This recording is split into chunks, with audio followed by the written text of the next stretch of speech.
আমাকে দরিদ্র অবস্থায় রাখে, আমি আগে জান্নাতে যেতে চাই। তারপরে বলছেন লা তারুদ্দুল ফুকারা মিসকিন, তুমি মিসকিনকে ফেরত দিও না, ওয়ালাউ বিশিক্কি তামরাতিন, এক টুকরা খেজুর হলেও। ওয়াকাররিবিহিম ওয়াহিব্বিহিম, তুমি তাদেরকে ভালোবাসবে। ওয়াকাররিবিহিম, তুমি তাদের কাছে থাকবে। ফায়ুকাররিবুকা ইয়াউমাল কিয়ামা, কাল কিয়ামতের মাঠে আল্লাহ তোমাকে ডেকে নেবেন। বলুন আলহামদুলিল্লাহ। যে ব্যক্তি আল্লাহর পরশী হবে কিয়ামতের মাঠে, তার কোনো জাহান্নামের চিন্তা থাকবে? তার কোনো আমলনামার চিন্তা থাকবে? আল্লাহ রাসূল বলছেন ফায়ুকাররিবুকা, আয়েশা তুমি মিসকিনদের কাছে রাখো, তাহলে আল্লাহ কাল কিয়ামতের মাঠে তোমাকেও কাছে রাখবে। আমরা তো বুঝতে পারি না। আল্লাহ রাসূল সাল্লাল্লাহু আলাইহি ওয়াসাল্লাম বলছেন, আয়েশা বলছেন আল্লাহ রাসূল, একজন মহিলা আসলো, তো তার এতিম বাচ্চা, ছোট ছোট বাচ্চা নিয়ে আসছে। তা আমার কাছে কিছুই ছিল না, আমার এক টুকরা খেজুর ছিল, আমি একটা খেজুর তাকে দিলাম। কিন্তু মা কেমন, মা না খেয়ে আছে, কিন্তু এই ছোট বাচ্চাদের হাতে বিলিয়ে দিল। আপনার একটু চিন্তা হয় না? একটু চিন্তা করেন, এটা ঠিক আমার মা, আপনার মাও এইভাবেই আমাকে আপনাকে মানুষ করেছে। কিন্তু মা যে কবরে চলে গেছে, মায়ের কথা আপনাকে একটু স্মরণ হয়? স্মরণ হয় না। শীতের মধ্যে যখন আপনি পেশাব করছেন, তখন মাটা আপনাকে ভিজা বিছানায় রাখেননি, আপনার মা আপনাকে বুকের উপরে রেখেছেন। আপনি খেতে পাবেন বলে নিজে না খেয়েছিলেন, কিন্তু বলেন তো দেখি, আপনি কার জন্য টাকা জমা করছেন? আপনাকে টাকা কোথায় নিয়ে যাবে? আপনি ভাবছেন? রাসূল সাল্লাল্লাহু আলাইহি ওয়াসাল্লাম, আমি খুতবা শেষ করে দেই, রাসূল সাল্লাল্লাহু আলাইহি ওয়াসাল্লাম বেলালকে দেখতে গেছেন, বেলাল রাদিয়াল্লাহু আনহুকে দেখতে গেছেন। তো বেলাল রাদিয়াল্লাহু আনহু গরিব মানুষ, দরিদ্র মানুষ, একটু খেজুর আল্লাহর নবীর কাছে দিয়েছেন। আল্লাহ রাসূল খান, অসুস্থ মানুষকে দেখতে গেছেন, বেলাল বের করে দিয়েছেন, মা হাদা ইয়া বেলাল, বেলাল এটা কি, এটা কি? রাসূল সাল্লাল্লাহু আলাইহি ওয়াসাল্লামকে বেলাল বলেছেন, ইত্তাখারতু ইয়া রাসূলুল্লাহ, আল্লাহ নবী আমি অসুস্থ, কিছু খেজুর জমা হয়েছে।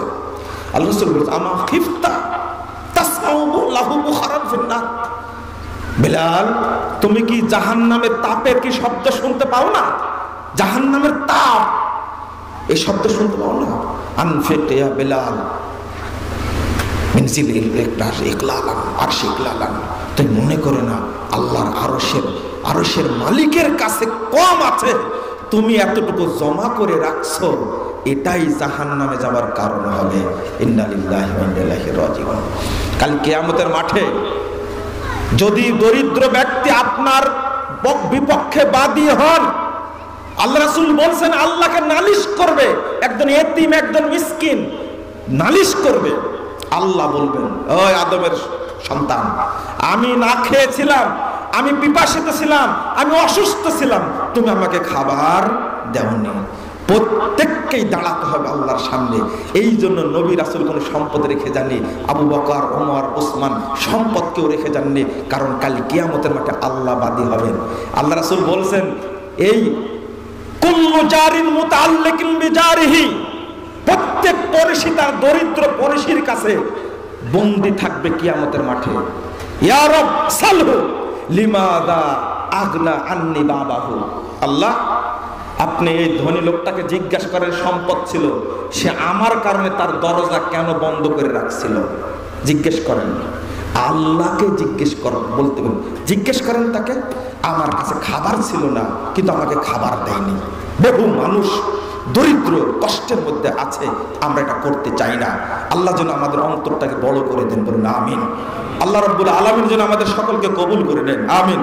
আল্লাহ যেন আমাদেরকে জাহান্নাম থেকে মুক্ত করে দেন, আমিন ইয়া রাব্বাল আলামিন। বারাকাল্লাহু ফিকুম।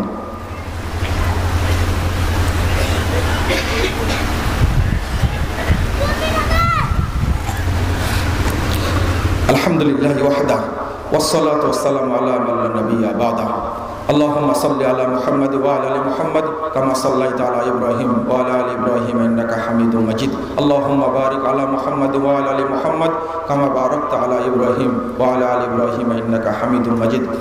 সম্মানিত মুসল্লিবৃন্দ, আপনারা এই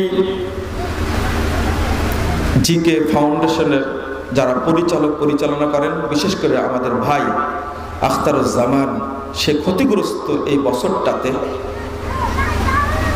সে এই প্রোগ্রামের প্রস্তুতি এবার নিতেই পারেনি।